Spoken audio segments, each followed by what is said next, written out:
শাক হয়েছে, কুমড়ি শাক। শাশুড়ি বলতেছে উঠাইয়া নিয়ে। আমি ভাবতেছি কি রান্না করব। ভাবতে ভাবনা আছে, সেটাই রান্না করে আসছে, সেটাই আপনাদের দেখাই। ট্যাংরা মাছটা ডাল দিয়ে নিব,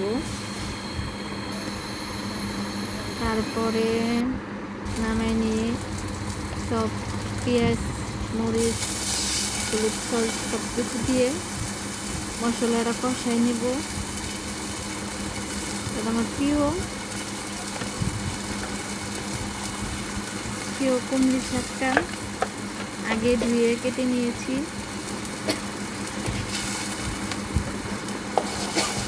মশলাটা কষাই নিয়ে কুমড়ি শাকটা দিয়ে দিব, হালকা একটু কষাই নিই। কষানো শেষ হলে কুমড়ি শাকটা দিয়ে দিলাম।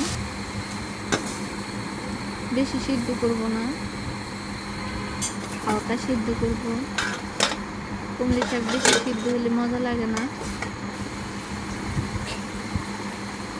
পাশে আমার কাকি রান্না করতেছে, আমি এই পাশে রান্না করতেছি। মাছটা যে কষায় রেখেছিলাম সেটা দিয়ে দিলাম। 1 থেকে 2 মিনিট একটু হালকাভাবে জাল দিব।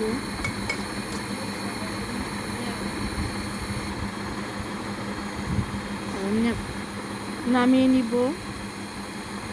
হয়ে গেছে আমার ট্যাংরা মাছের ঝোল কুমড়ি শাক দিয়ে।